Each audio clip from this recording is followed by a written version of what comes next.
आप सबको मेरा नमस्कार हो।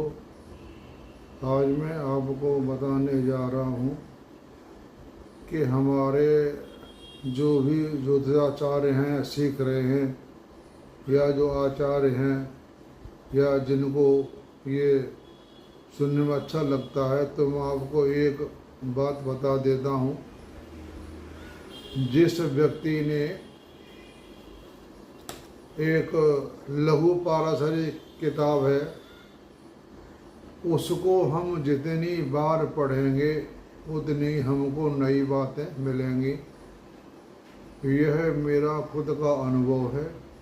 एक बार पढ़ने से हमें कुछ नहीं मिलेगा, क्योंकि हम जो भी पढ़ते हैं, लिखते हैं, सारी बातें हमारे दिमाग में इकट्ठी नहीं हो सकती। तो मेरी आपसे यही प्रार्थना है कि अगर आपने ज्योतिष सीखनी है, लघु पाराशरी को घोंट घोंट ऐसे पी जाओ कि हमें सोते हुए भी उसी की बातें याद आती रहें। तो आज मैं आपको बता रहा हूँ त्रिकोण के स्वामी की शुभता के बारे में बता रहा हूँ। जिन ग्रहों को जन्म कुंडली में त्रिकोण भावों का स्वामित्व प्राप्त हो, वे सभी त्रिकोणेश ग्रह सदा शुभ फल देते हैं। 1, 5, 9 के स्वामी जो भी होते हैं वो हमेशा शुभ फल देते हैं। परस्पर पंचम व नवम होना त्रिकोण संज्ञा का आधार है। अतः किसी भी भाव में 5वां व 9वां भाव उसका त्रिकोण होता है, किंतु सामान्यतः त्रिकोण भावों का आशय लग्न के त्रिकोण भावों से लिया जाता है। कुछ विद्वानों का मत है कि लग्न में केंद्र और त्रिकोण दोनों का सहभाव है। कारण यह है कि लग्न पंचम व 9वां भाव परस्पर एक दूसरे से 9 भाव सिद्ध होते हैं, और लग्न की गणना केंद्र स्थानों में है। हमारा विचार से लघु पाराशरी में लग्नेश का पृथक विचार आगे किया जा रहा है। अतः यहाँ लगन रहित त्रिकोण को ही शुभता बताई गई है और लगन की शुभतम माना गया है। इसी प्रकार आगे केंद्र स्थानों के प्रसंग में लगन रहित केंद्र के समझना उपयुक्त होगा। निष्कर्ष यह है कि प्रत्येक लगन जन्म कुंडली में पंचम व 9वें भाव के अधिपति सदैव शुभ फल देने वाले होते हैं। स्वभावतः ये क्रूर या सौम्य, क्रूर हमारे हैं सूर्य महाराज, सौम्य हैं बुध, शुक्र, चंद्र और बुध। अतः कोई भी ग्रह त्रिकोणेश होकर शुभ हो जाता है, यह पाराशरी सिद्धांत है। अतः इस प्रसंग में शंका स्वाभाविक है कि सूर्य और चंद्रमा के अतिरिक्त शेष मंगल आदि 5 ग्रहों को 2-2 राशियां आधिपत्य मिला है। तब किसी भी दिनात या 2 राशियों के स्वामी की एक राशि त्रिकोण में होने पर और दूसरी राशि या तो केंद्र में पड़ेगी या 6, 8 अथवा 11 में, 6, 8, 3, 11 एक त्रिकोण में पड़ेगी और दूसरी राशि 3, 6, 8, 11 में। तब उस ग्रह को सामान्यतः त्रिकोण से होने के शुभ फलदाता एवं त्रिकोणे से 3, 6, 11 का अधिपत्य होने पर अशुभ फलदाता माना जाना चाहिए। यानी शुभ ग्रहों का एक राशि 3, 6, 8, 11 भाव में पड़े होने पर अशुभ फलदाता माना जाना चाहिए। ऐसी स्थिति में यह परस्पर विरोधी हो जाती है और न्याय से दोनों ही फल नष्ट हो सकते हैं। ऐसी स्थिति में केंद्राधिपति 4, 7, 10 और 3, 6, 11 की विवेचना परम आवश्यक है। तो जन्म कुंडली में 3, 6, 8, 11 स्थान के स्वामी सभी ग्रह पाप फल देने वाले होते हैं। यानी जन्म कुंडली में 3, 6, 11 स्थान के स्वामी सभी ग्रह पाप फल देने वाले होते हैं। यदि शुभ ग्रह केंद्र स्थान के स्वामी हैं, शुभ ग्रह बुध और शुक्र यही पड़ते दिशा राशि में, यही 2 ग्रह आते मुख्यतः। यदि पाप ग्रह केंद्र के स्वामी, यदि शुभ ग्रह केंद्र स्थान के स्वामी हैं तो शुभ फल नहीं देते।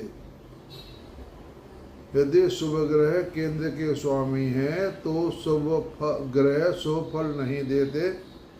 यदि पाप ग्रह केंद्र के स्वामी हों तो मनुष्य को अशुभ फल नहीं देते। ये बात आप ध्यान से सुनिए। शुभ ग्रह शुभ फल नहीं देते और पाप ग्रह पाप फल नहीं देते। इन त्रिकोणों में से पंचमेश से नवमेश, फिर तृतीय से षष्ठेश और षष्ठेश से एकादशेश क्रमशः लगन, चतुर्देश, सप्तमेश व दशमेश उत्तरोत्तर बलवान होते हैं। यानी त्रिकोण से एकादशेश और त्रिकोण में 9 भाव, ये 2 भाव दशमेश, दशम भाव त्रिकोण में दशम भाव और त्रिशाय में 11 भाव, ये दोनों भाव बलवान होते हैं। इस गंभीर विवेचना को समझने के लिए कुंडली के 12 भागों को निम्न वर्गों में बांटा गया है। त्रिकोण स्तंभ हैं 5 और 9, त्रिशराय हैं 3, 6, 11, केंद्र हैं 4, 7, 10, अष्टम भाव स्थान और लगन, धन व व्यय स्थान द्वितीय और द्वादश हैं।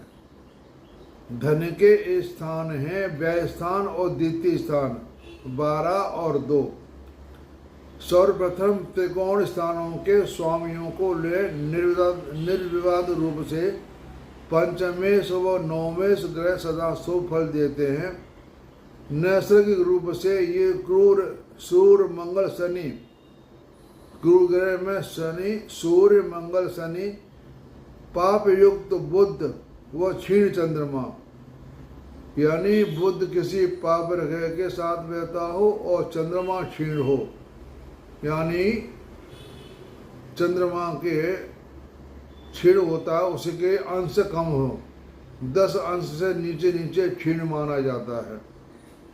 अथवा शुभ पाप संग रहित पूर्ण चंद्र, गुरु व शुक्र को किसी भी वर्ग में होने से इनके शुभ फल पर कोई आँच नहीं आती। अतः त्रिकोणेश स्थानेश सदैव शुभ ही सिद्ध होते हैं। अतः समस्या यह है कि सूर्य और चंद्र को छोड़कर शेष 5 ग्रह 2-2 राशियों के स्वामी होते हैं। ऐसी स्थिति में त्रिकोण स्थानों में कर्क या सिंह में पृथक राशि होने पर उसी ग्रह की दूसरी राशि केंद्र में या षष्ठ स्थान में पड़ेगी। यानी सूर्य चंद्रमा की एक ही राशि वह त्रिकोण में त्रिशाय राशि एक ही जगह पड़ेगी, दोनों जगह नहीं पड़ सकती। ऐसी स्थिति में यह कहा गया है कि 3, 6, 11 भावों के स्वामी पापी होते हैं तथा त्रिकोणेश के परस्पर विरोधी फल देने वाले बन जाएंगे। इसी प्रकार केंद्र भी यदि शुभ हुए तो वे शुभ नहीं रहेंगे और पाप हुए तो पापी नहीं रहेंगे। नियम यह है कि त्रिकोणेश शुभ, त्रिशराय पाप व केंद्रेश स्वभावगत फल को स्थगित कर देते हैं, अपने फल को हटा देते हैं।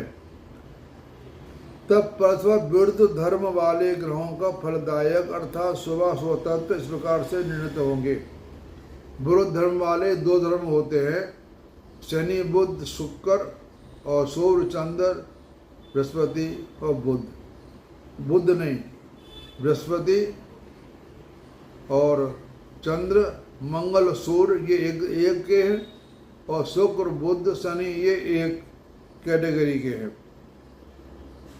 यदि त्रिकोणेश ग्रह की दूसरी राशि केंद्र राशि केंद्र स्थानों में पड़े तो त्रिकोणेश शुभ ही माना जाएगा। त्रिकोण की ग्रह की दूसरी राशि केंद्र स्थान में पड़े तो वह शुभ ही माना जाएगा। कारण यह है कि केंद्रेश यदि पाप ग्रह है तो वे अपने पाप फल को नहीं देंगे और शुभ हुए तो अपने शुभ फल को छोड़ देंगे। यह केवल अपने स्वभावगत फल को स्थगित मात्र करेंगे। ऐसा आशय कथमपि ग्राह्य नहीं है कि शुभ केंद्र अशुभ फल नियमित देंगे और अशुभ केंद्र सदैव शुभ फल देंगे। यह केवल अपने नैसर्गिक शुभ तत्व को छोड़कर उदासीन भाव को प्राप्त हो जाएंगे।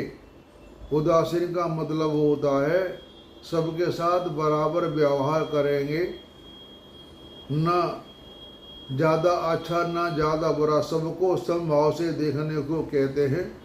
उदासीन कुछ बातें ऐसी होती है जो हमें पढ़ने से समझ में नहीं आती। जब तक हमें गुरु का ज्ञान प्राप्त न हो तब तक हम किताब की यानी किताब की कुंजी जो चाबी होती है गुरु के पास होती है। इस किताब का भेद गुरु ही खोल सकता है।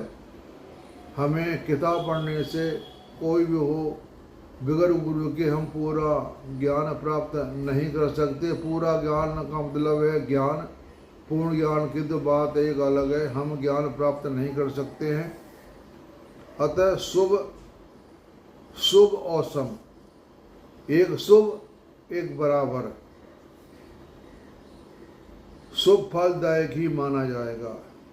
जैसे हमारे नैसर्गिक चार्ट में एक शुभ है एक सम है, वो दोनों मिला के शुभ ही माना जाएगा। शत्रु को हम अलग जोड़ लेंगे, यानी सम और शुभ फलदायक ही माना जाएगा। जो सम ग्रह है किसी ग्रह के लिए वह शुभ ही माना जाएगा। और जैसे 3, 6, 9, 12 लग्न आदि में उत्पन्न व्यक्तियों को सदैव बुध और गुरु अशुभ रहेंगे।